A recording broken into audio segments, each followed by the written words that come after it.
Change will not come if we wait for some other person or if we wait for some other time. We are the ones we've been waiting for. We're gonna spread happiness.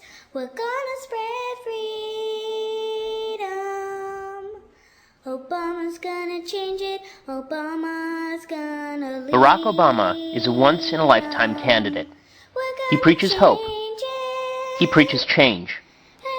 He excites voters old and young with his rhetoric of renewal and progress. But when it comes to Israel, just who is Barack Obama?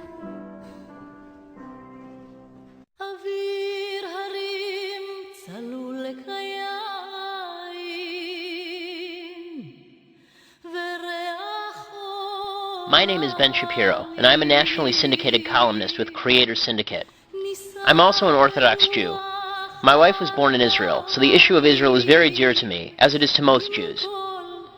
With the election quickly approaching, American Jews must decide between John McCain, a known supporter of Israel, and Barack Obama, a fresh face with virtually no record with regard to the Jewish state. Because Barack Obama has no record, then, we must look elsewhere to determine where he stands. In the material that follows, we will examine Barack Obama's foreign policy team, his friends, his running mate, and finally, Obama's own words.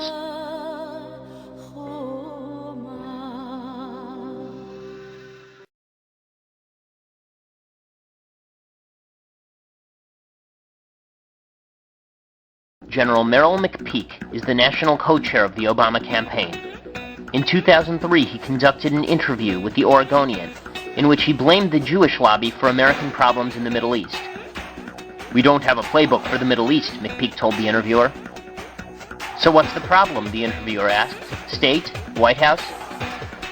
"New York City, Miami," McPeak replied. "We have a large vote here in favor of Israel, and no politician wants to run against it." I'm Barack Obama, and I approve this message. As a combat pilot and Air Force chief during Desert Storm, lives depended on the judgments I made. And judgment is what we need from our next commander-in-chief.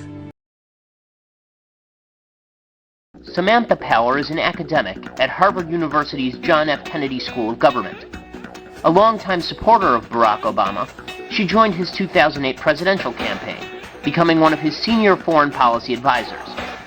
Power has suggested that America put troops on the ground in Israel to protect Palestinian Arabs by standing against the Israeli Defense Forces.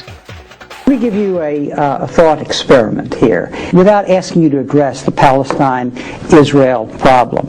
Let's say you were an advisor to the President of the United States. How would, in response to current events, would you advise him to put a structure in place to monitor that situation, lest one party or another be looking like they might be moving toward genocide? Well, I don't think that in any of the cases a shortage of information is the problem. And I actually think in the Palestine-Israeli situation, there's an abundance of information, and what we don't need is some kind of early warning mechanism there. What we need is a willingness to actually put something on the line in service of helping the situation. And putting something on the line might mean alienating a domestic constituency of tremendous political and financial import. It may more crucially mean sacrificing or investing, I think more than sacrificing, literally billions of dollars not in servicing Israelis military, but actually in investing in the new state of Palestine, in investing billions of dollars it would probably take also to support, I think, what will have to be a mammoth protection force, not of the old, Srebrenica kind or the Rwanda kind, but a meaningful military presence, because it seems to me at this stage, and this is true of actual genocides as well, and not just major human rights abuses, which we're seeing there, but is that you have to go in as if you're serious. You have to put something on the line, and unfortunately, imposition of a solution on unwilling parties is dreadful. I mean, it's a terrible thing to do. It's fundamentally undemocratic.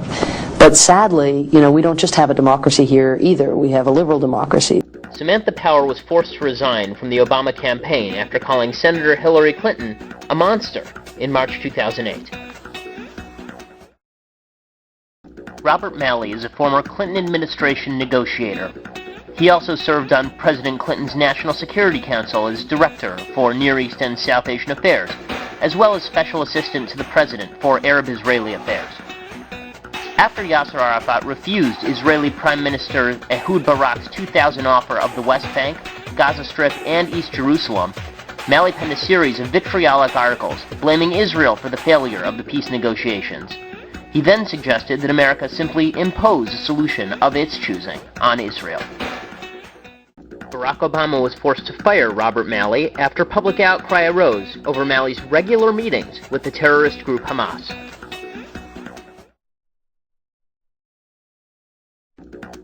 Zbigniew Brzezinski was National Security Advisor under Jimmy Carter. He agrees with Carter that Israeli intransigence is to blame for the Arab-Israeli conflict. He attributes America's friendly foreign policy toward Israel to the so-called Jewish lobby. And now, he advises Barack Obama on foreign policy. After all, in this country, we can criticize Chinese foreign policy, French foreign policy, British foreign policy, but we can't touch Israeli foreign policy. And criticism of Israel immediately provokes outrageous charges of anti-Semitism and prompts abuse to be heaped on the person who dared to say something that's critical. I don't think, from what I have read, that Carter said that Israel is practicing apartheid.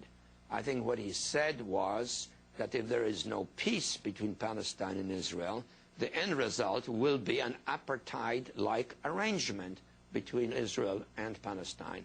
And there's a lot of evidence to support that. Take the contrast between the settlements up on the hills, fortified, well off, with swimming pools, and the Arab favelas in which people live without even running water, in which their olive orchards were cut down, and so forth. Think of that New York Times article 2 weeks ago, which provided statistics on the extent to which, I believe, about 40% of the land seized by settlements was literally stolen from the Palestinians. If this continues, the result will be some form of true discrimination, and this is what he's warning against. To Dr. Brzezinski, I can't say enough about his contribution to our country. Here's somebody who helped to shape Camp David and bring about a lasting peace between Israel and some of its neighbors. Somebody who has over decades trained some of the most prominent foreign policy specialists, not just in the Democratic Party, but has trained a number who ended up in the Republican Party as well. He is one of our most outstanding scholars, one of our most outstanding thinkers. He has proven to be an outstanding friend and somebody who I've learned an immense amount from. And for him to support me in this campaign and then be willing to come out here to Iowa is a testimony to his generosity. So if everybody could please give Dr. Brzezinski another round of applause.